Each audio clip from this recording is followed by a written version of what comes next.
Nous aussi nous avions peur. La guerre, les lunes sanglantes, les morts qui marchent à la surface. Mais un jour, nous l'avons entendu sur la Duke Radio. Et grâce à ses conseils, nous avons pu survivre. Vous aussi vous pouvez survivre. Alors sortez de là maintenant. Prenez un flingue. On a quelques aides à les buter dehors.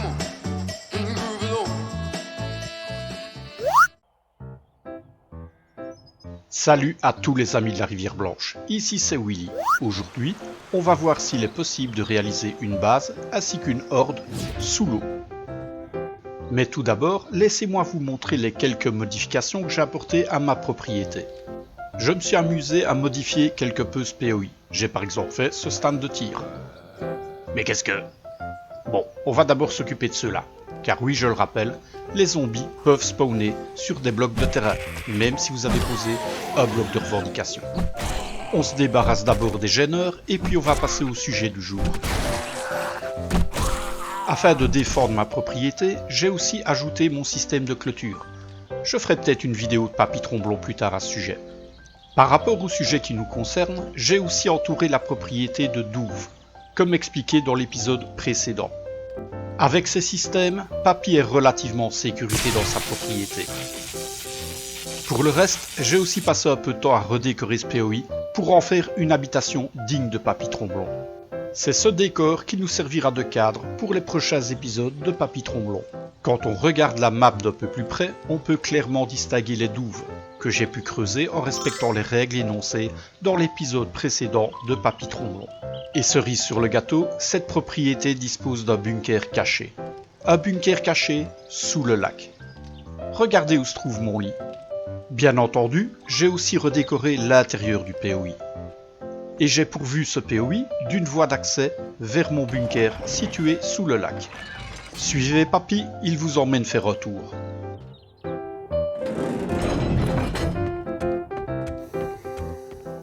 Enfin, du moins si on veut bien nous laisser tranquilles.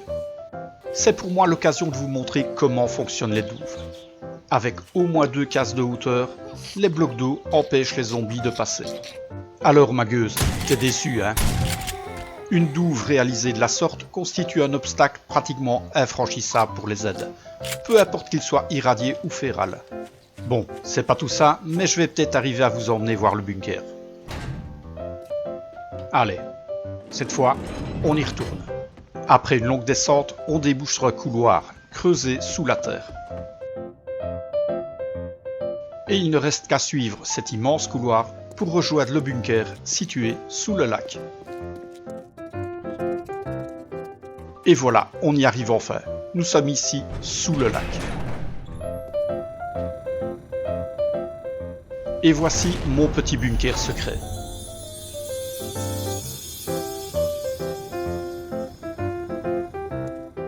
Il y a tout ce qu'il faut pour survivre ici. Avouez, on n'est pas bien là? Alors, je suis certain que certaines mauvaises langues pourraient dire que c'est plus un bunker souterrain que sous-marin. Mais sachez que toute la partie que je viens de vous montrer n'est absolument pas nécessaire. Vous pouvez tout à fait vous en passer. Je vais donc vous montrer la voie d'accès via le lac. Car oui, il y a une voie d'accès via le lac. Et on aurait tout à fait pu se limiter à celle-ci. Afin de comprendre comment j'ai pu réaliser celle-ci, je conseille à tous ceux qui ne l'ont pas vu de visionner l'épisode précédent de Papy Tromblon sur l'eau en Alpha 21. Tout y est expliqué. Un détail assez intéressant pour créer des montées rapides vers la surface, c'est de se limiter à un bloc d'espace. Ainsi, quand vous appuyez sur le boost, votre personnage monte beaucoup plus vite. Et voici la trappe d'accès située dans les profondeurs du lac. Comme je l'ai expliqué précédemment, cette voie d'accès aurait pu être la seule vers une base sous-marine. Il ne nous reste maintenant plus qu'à regagner la surface.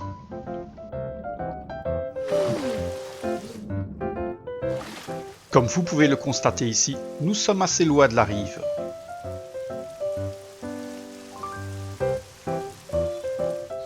Quant à la maison de Papy, elle se trouve là-bas. Comme vous le voyez, il est tout à fait possible de réaliser une base sous-marine. Concernant la réalisation, c'est assez simple en fait. J'ai simplement creusé un tunnel assez profond vers le bas, et puis un tunnel horizontal. Comme on peut le constater, le niveau de l'eau s'est limité à cet endroit.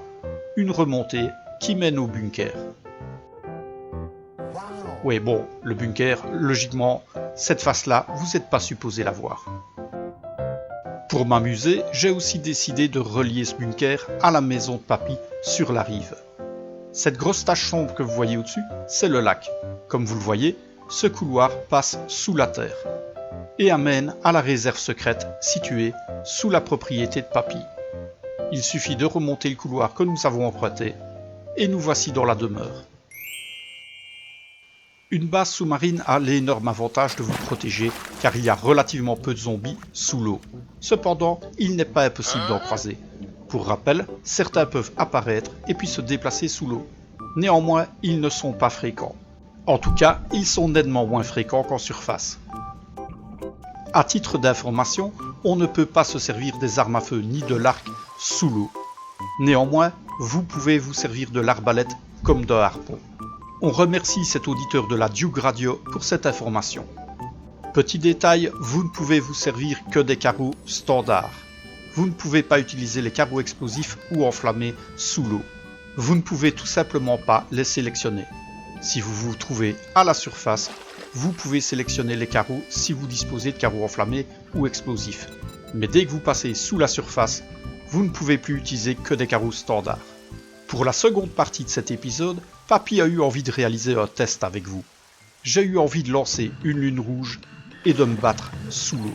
Papy ne possède pratiquement pas d'armure, un seul casque et des bottes militaires. Sinon, il va tout faire à l'aide de nourriture et de médicaments. Avec le recul, je regrette juste de ne pas avoir mis des points en agilité à papy, ainsi que des points dans l'arbalète. C'est parti pour une horde sous-marine avec 24 Z. Ce qu'il faut savoir, c'est que quand les Z apparaissent autour du joueur, ils n'apparaissent pas sous l'eau, au niveau des blocs de terrain. Ils apparaissent au sommet de la colonne constituée par le bloc de terrain surmonté des blocs d'eau. Et puis, ils coulent simplement vers le fond. Il n'y a plus qu'à les attendre. Et comme vous pouvez le constater, les Z sous l'eau se déplacent nettement moins vite qu'à la surface.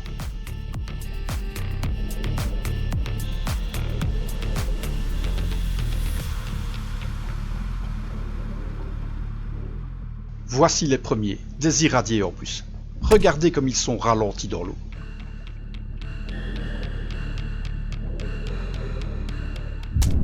Ah oui, premier constat, seuls certains Z sont vraiment dangereux sous l'eau. Notamment les flics, parce que les crachats ne sont pas ralentis dans l'eau. Et si les Z sont ralentis, malheureusement, vous l'êtes aussi. Un détail assez intéressant à remarquer, c'est que les Z ont vraiment du mal à vous suivre dans les niveaux supérieurs constitués de blocs d'eau. Tant que vous restez mobile, ils ont tendance à rester au fond du lac. À partir du moment où vous restez statique, ils vont tenter de monter dans les étages, de monter dans les niveaux de blocs d'eau, afin de vous atteindre. Grâce à ma compétence estomac d'acier au level 5, je peux respirer 3 minutes sous l'eau. Il ne faut toutefois pas oublier de remonter de temps en temps à la surface, prendre une bouffée d'air. Et vous voilà reparti pour 180 secondes. Sous l'eau, vous pouvez aussi ingurgiter ou absorber de la nourriture et des médicaments. C'est bon à savoir si vous voulez booster votre personnage. Dès que vous restez statique cependant, les Z en profitent pour vous rejoindre. Mais comme vous pouvez le voir, dès que vous vous remettez en mouvement, ils sont comme attirés par le fond. Tant que vous gardez la distance, les seuls zombies qui sont véritablement dangereux, ce sont les flics. Même les irradiés ne semblent pas vous poser problème. Le plus judicieux est donc de focaliser les flics, et de les éliminer le plus rapidement possible.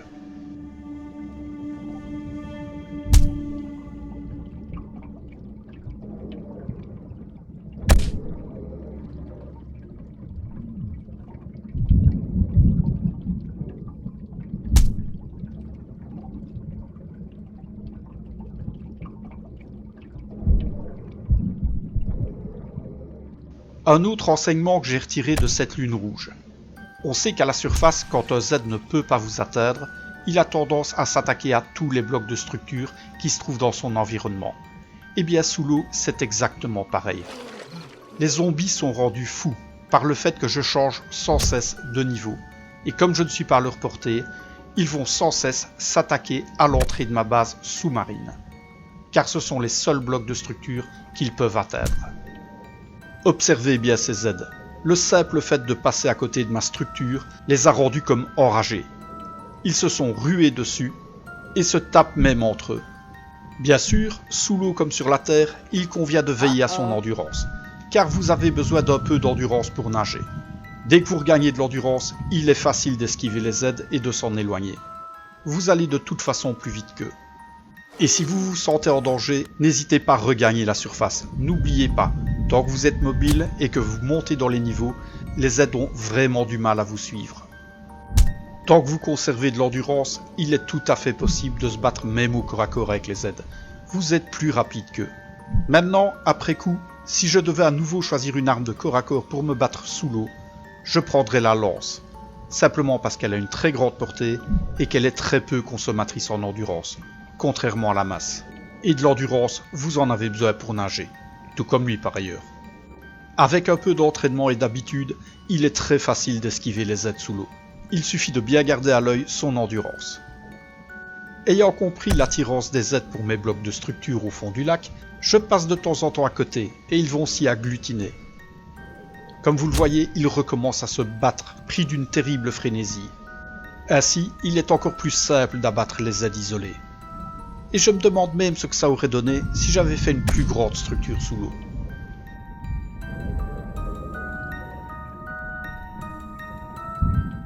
Comme je l'ai déjà souligné, parmi les Z qui m'ont posé problème sous l'eau, les flics.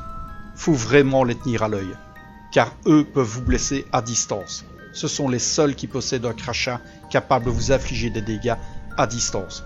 Il convient donc de les abattre dès que vous les voyez. Il faut les prioriser absolument, car eux représentent un véritable danger.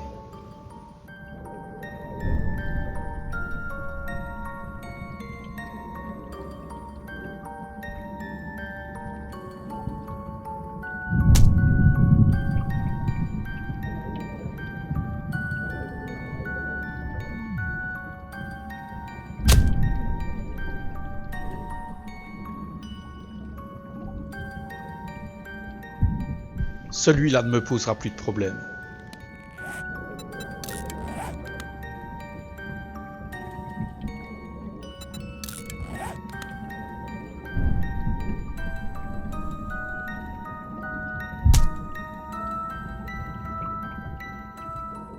Les flics sont une autre bonne raison de ne pas rester statique sous l'eau, car vous pouvez plus facilement éviter les terribles torpilles qu'ils vous envoient si vous êtes mobile.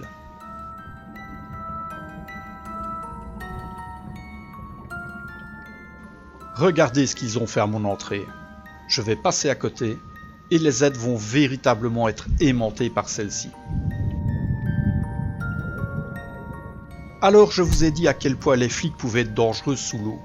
Mais il existe un autre type de Z qui peut être très dangereux. Le Spider. Parce que le Spider sous l'eau, visiblement, il peut se déplacer très vite. Un véritable piranha.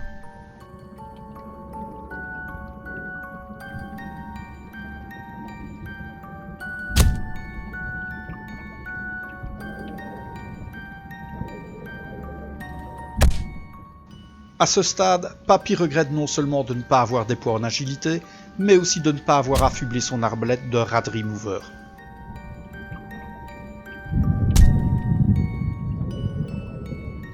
Papy a dépensé ses 150 carreaux d'acier.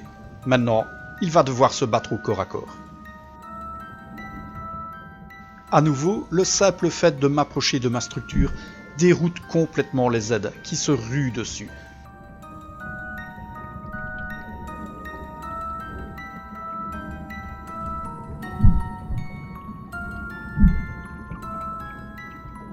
Même face à une meute d'irradiés, sous l'eau, j'ai l'énorme avantage de la vitesse.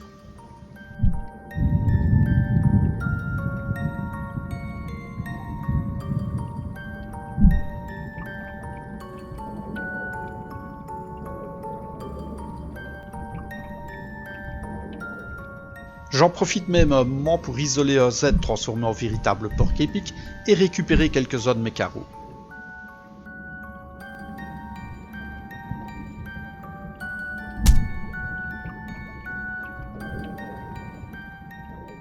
Avec une bonne compétence en agilité et une bonne compétence à l'arc, j'aurais certainement été beaucoup plus efficace.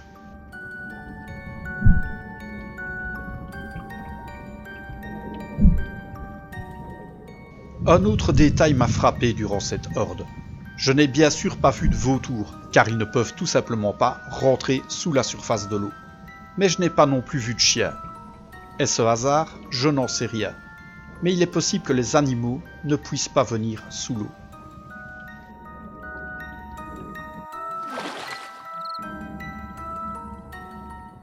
Le temps passe. Sous l'eau, il est assez facile d'isoler et d'éliminer un par un les aides. Cependant, à un instant, je ne fais pas attention à mon endurance. Et j'ai bien failli y passer. Tout comme à la surface, il convient de faire très attention à son endurance. Mais dès que celle-ci revient, il est assez facile de semer les aides. Et pour rappel, remontez dans les niveaux. Ainsi vous semez les aides qui vous suivent.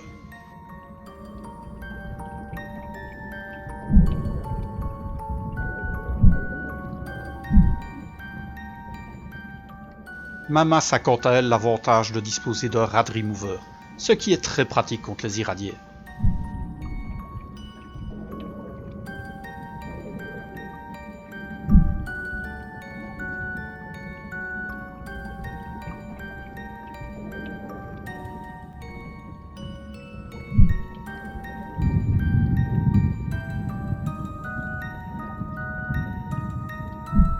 Le combat se poursuit ainsi jusqu'à l'aube.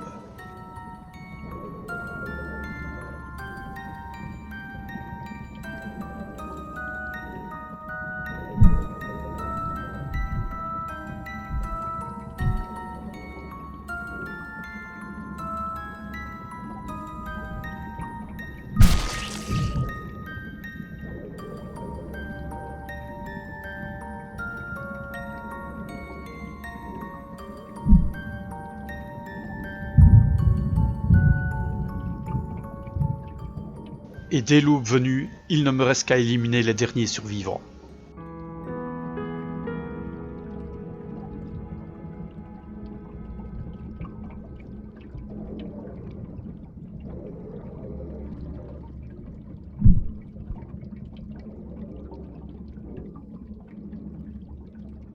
Et c'est parti pour le dernier round.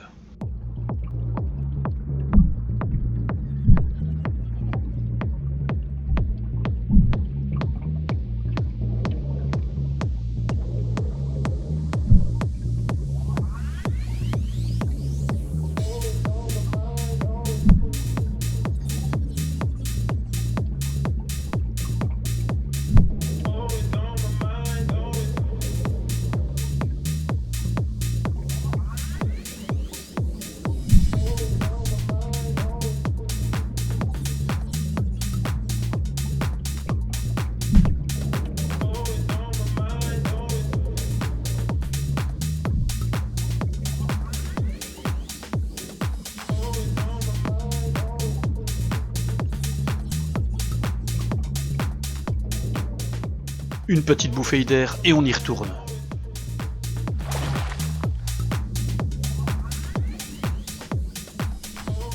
Les aides sont toujours là au fond du lac, occupées à détruire mon entrée.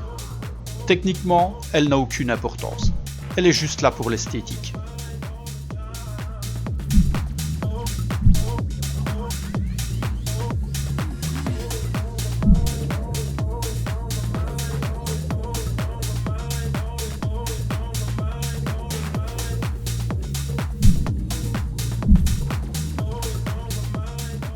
On prend un peu de distance, on se rebooste et on reprend son endurance. Et puis on y retourne.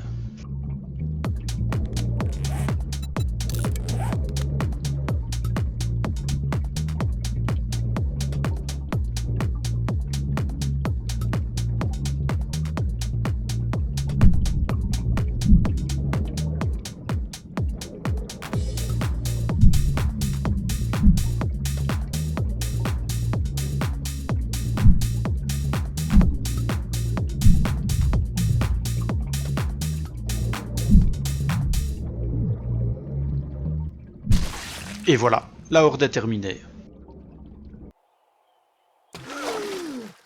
J'espère que comme ça vous aurez vu que faire une base sous l'eau, ou faire une horde sous l'eau, c'est tout à fait possible à Seven Day to Die. Bon, c'est pas tout ça, je vais au pieu, je suis crevé, moi.